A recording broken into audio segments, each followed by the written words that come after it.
Pawn shop employees of Reddit, what's something really rare someone brought in? Did he tell you not to get water on the gizmo? A new joke on r/jokes. A copy of Battletoads Finesse. I was in a pawn shop in El Paso that looked like it was Indiana Jones's second career. Only place in the world I found where you could buy human remains. Dude had a box of femurs.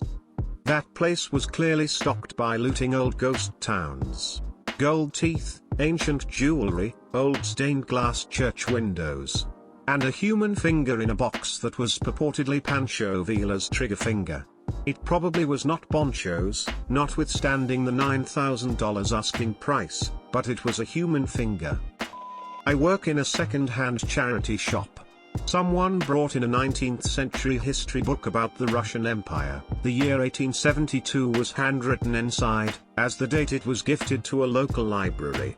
Bought it, or rather took it, since we don't sell hardbacks. It was lying in a box in the corner, and it would have been recycled otherwise, and gave it to my Russian stepmom as a birthday present. There's a couple pictures in one of my previous posts. Edit, images from the post I mentioned on /r/mildly interesting. A sex robot that was supposedly for his grandson. Hattori Hanzo swords. I guess these were rare but not how you're using the term. I was in a pawn shop once and a guy came in with taxidermy animals that were sewn together in strange and sometimes grotesque ways. Like different arms, legs, 3 heads and shit. Pawn shop employee was basically offering him nothing, but they still went through his collection for fun. If the guy had any real artistic talent, he could have made some cool ass shit. I remember thinking April Ludgate would fucking love these. Deleted. One time. Amazingly, this guy brought in a realistic expectation of what his item was worth. So my family comes from a long line of junkers, antiques, cars, watches, clocks, etc. My parents have begun to make it a business, and we do the storage wars type thing, except with entire homes, and have a huge store. We occasionally go picking, or have people try to sell us things, and you can find some really, really awesome things. Sometimes gross. I'll list our top 3 coolest.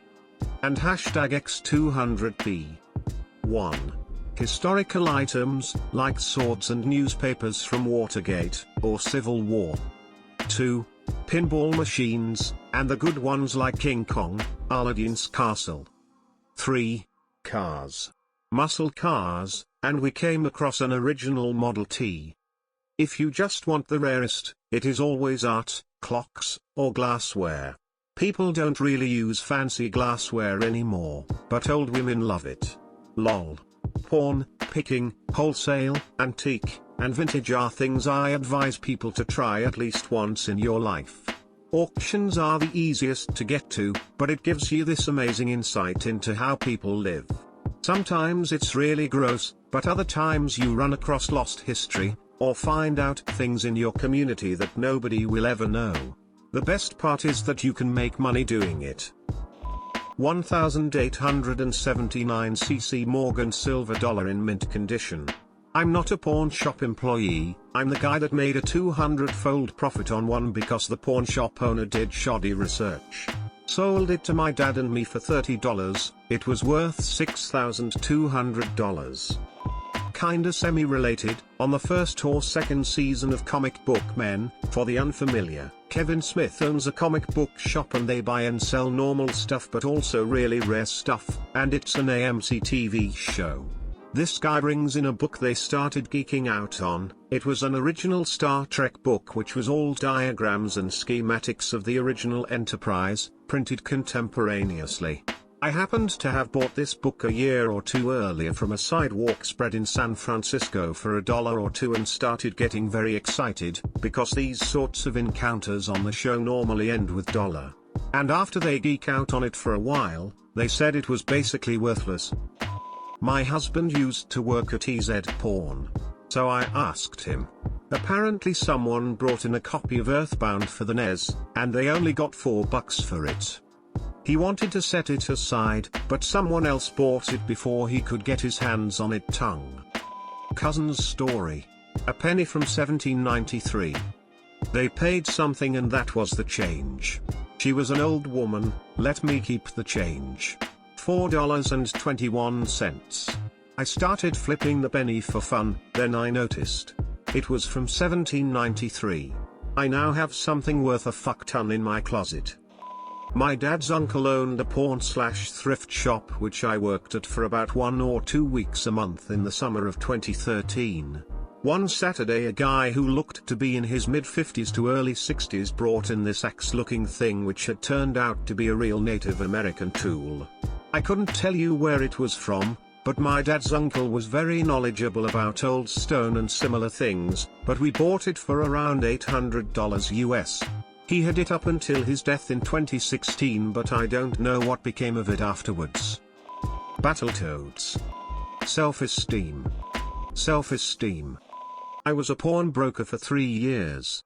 The weirdest thing brought in while I worked there was an autographed picture of Charles Manson with a letter from someone in prison with Manson explaining it. Apparently the dude had traded some drawings to Manson for the autographed pic. Dude sent the pic and letter to his brother and it found us. We also had the rights to a burial crypt posted for sale. Got a deli meat slicer once. Wasn't pawned, but my boss had silver melted down into bullet-shaped molds and made silver bullets. Last one. Jeweler from St. Louis came down to gamble by us. Pawned a bunch of jewelry, $50K worth. Gambled all of the money away. Ended up losing everything. The biggest diamond in the bunch, 3.78K emerald cut with papers, turned out to be fake. Boss was a dummy and just trusted the guy. Rolling eyes face, dude was actually pawning his own customers' jewelry and is in jail now. This one time this guy brought in something not stolen. The old game Battletoads. One guy brought in this bucket filled with flashlights, all old and rusted to shit. We bought the bucket full for like $3, along with some other stuff the guy was unloading onto us. One of the flashlights, rusted and broken, turned out to be some original patent red flashlight from the early 1920s and we sold it for around $250 or $300 if I remember correctly. This was 2013-ish. Azun. You're gonna go wild when I tell you that there's an entire show devoted to this. Not a pawn shop, but I worked for several years in a second-hand charity shop about a block from my house. Among other things that came in, I've seen antique enamel opera glasses, bought them. Penis bottle opener. Playboy dressing gown. Victorian-era brass counterbell. And I think the rarest thing that came in was a 9 kilotons gold Victorian-era infant's ring. Absolutely tiny. I bought that, too. And I still have it. It's so small that I'm confident, no adult of any age or size, male or female, could possibly ever wear it, unless if they were a midget or something. And even then, I doubt it. It was studded with garnets and pearls. Smile. A Redditor with a functioning penis. Not a pawn shop, but I work for Fortune 500 Industrial Electric Company. We had a relative of Morris Ward come to us like 10 years ago, and try to sell the patent for Starlight.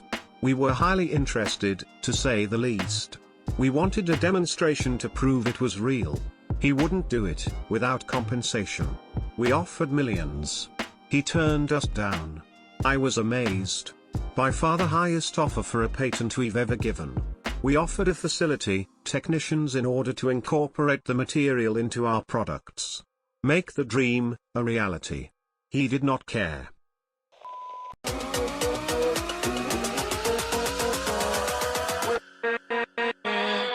With